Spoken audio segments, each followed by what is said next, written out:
রবীন্দ্র জয়ন্তী উপলক্ষে সমাজ কল্যাণমূলক কর্মে নিয়োজিত স্বেচ্ছাসেবী সংস্থা আমার পাঠশালার উদ্যোগে বর্তমানে নবাবহাট সংলগ্ন তালপুকুরে পাঠশালা প্রাঙ্গণে সুবিধাবঞ্চিত পিছিয়ে পড়া শিশুদের সঙ্গে নিয়ে আয়োজিত হল কবি প্রণাম অনুষ্ঠানে উপস্থিত বিশিষ্ট অতিথিবৃন্দের পাশাপাশি শিশুরাও রবীন্দ্র কবিতা আবৃত্তি এবং রবীন্দ্রসঙ্গীত পরিবেশনের মাধ্যমে কবিগুরুর প্রতি শ্রদ্ধা নিবেদন করে। শিশুদের মধ্যে লাড্ডু এবং কেক বিতরণ করা হয়। উপস্থিত ছিলেন পূর্ব বর্ধমান জেলার সমগ্র শিক্ষা মিশনের ডিস্ট্রিক্ট কোঅর্ডিনেটর মিশকিন আলী, বিশিষ্ট বাচিক শিল্পী শ্যামাপ্রসাদ চৌধুরী, বিশিষ্ট কবি ও সঞ্চালক শেখ জাহাঙ্গীর, পরিবেশবিদ রমেশ চন্দ্র নন্দী এবং আমার পাঠশালার সম্পাদক সন্দীপ পাঠক, সহ সম্পাদক অতনু ঘোষ এবং পাঠশালার শিশুরা খুব আনন্দের সাথে অনুষ্ঠানটিকে উপভোগ করে। নিখিল বিশ্বের সর্বকালের সর্বশ্রেষ্ঠ কবি, জ্ঞান তাপস, সঙ্গীত শিল্পী, সঙ্গীত স্রষ্টা, দার্শনিক, সমাজসেবী, দেশপ্রেমিক কবিগুরু রবীন্দ্রনাথ ঠাকুর 1268 বঙ্গাব্দে 25শে বৈশাখ কলকাতার জোড়াসাঁকো ঠাকুর পরিবারে ভূমিষ্ঠ হয়েছিলেন। আজ তার এই পূর্ণ জন্মদিনে বর্ধমানের নবাবহাট সংলগ্ন তালপুকুরে সুবিধাবঞ্চিত এবং পিছিয়ে পড়া শিশুদের নিয়ে গঠিত আমার পাঠশালা প্রাঙ্গণে পালিত হল রবীন্দ্র জয়ন্তী উপলক্ষে কবি প্রণাম অনুষ্ঠান।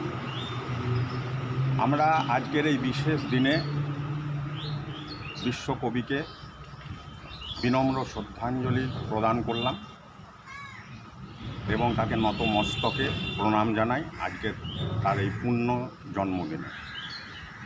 আমাদের মধ্যে আজকে উপস্থিত ছিলেন বিশিষ্ট বাচিক শিল্পী শ্যামাপ্রসাদ চৌধুরী মহাশয়, সেই সঙ্গে বিশিষ্ট কবি শেখ জাহাঙ্গীর মহাশয় এবং বর্ধমান জেলার ডিস্ট্রিক্ট কোঅর্ডিনেটর সমগ্র শিক্ষা মিশনের মাননীয় মিশকিন আলী মহাশয়, সেই সঙ্গে আমার পাঠশালার 50 জন সুবিধাবঞ্চিত এবং পিছিয়ে পড়া শিশুরা।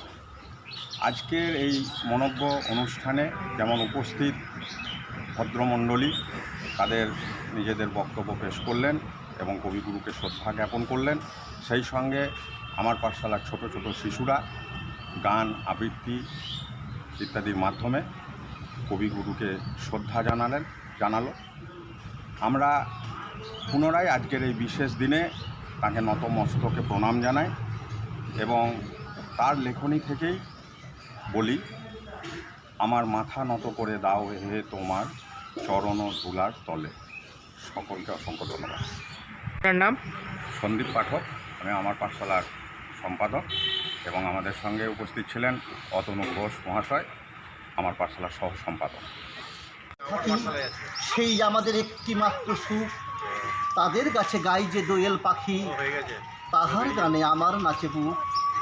তাহার দুটি পালন করা ভেড়া চড়ে বেড়ায় মোদের বটমূলে, যদি ভাগে আমার ক্ষেতের বেড়া, কোলের পরে নেই তাহারে তুলে। আমাদের সেই গ্রামের নামটি খঞ্জনা, আমাদের এই নদীর নামটি অঞ্জনা। আমার নাম তো জানে গাঁয়ের 5 জনে, আমাদের সেই তাহার নামটি রঞ্জনা। 2টি পাড়ায় বড়ই কাছাকাছি, মাঝে শুধু একটি মাঠের ফাঁক। তাদের বনের অনেক মধুমাছি, মোদের বনে বাঁধে মধুর চাক। তাদের ঘাটে পূজার জবামালা ভেসে আসে মোদের পাড়ার ঘাটে। তাদের পাড়ার কুসুম ফুলের ডালা বেচতে আসে মোদের পাড়ার হাটে। আমাদের এই গ্রামের নামটি খঞ্জনা, আমাদের এই নদীর নামটি অঞ্জনা। আমার নাম তো জানে গাঁয়ের 5 জনে, আমাদের সেই তাহার নামটি রঞ্জনা। আমাদের এই গ্রামের গলি পরে আমের বনে ভরে আমের বন। তাদের খেতে যখন তিসি ফোটে, মোদের খেতে তখন ফোটে সোন। তাদের বনে ঝরে শ্রাবণ ধারা, মোদের বনে কদম ফুটে ওঠে। তাদের ছাদে যখন ফোটে তারা, মোদের ছাদে দক্ষিণ হাওয়া ফোটে। আমাদের এই গ্রামের নামটি খঞ্জনা, আমাদের এই নদীর নামটি অঞ্জনা। আমার নাম তো জানে গাঁয়ের 5 জনে, আমাদের সেই তাহার নামটি রঞ্জনা। নমস্কার। বৃষ্টি পরে টাপটুকু রবীন্দ্রনাথ ঠাকুর দিনের আলো নিবে এলো সূর্য ডুবে ডুবে আকাশ ঘিরে মেঘ জুটেছে চাঁদের লোভে লোভে মেঘের উপর মেঘ করেছে রঙের ফরং।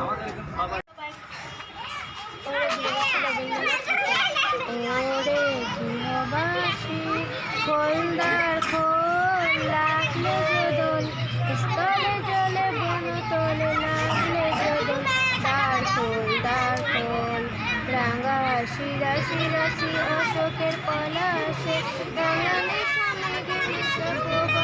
আকাশে নবীন পাতায় লাগে মহিলন দ্বার খোল।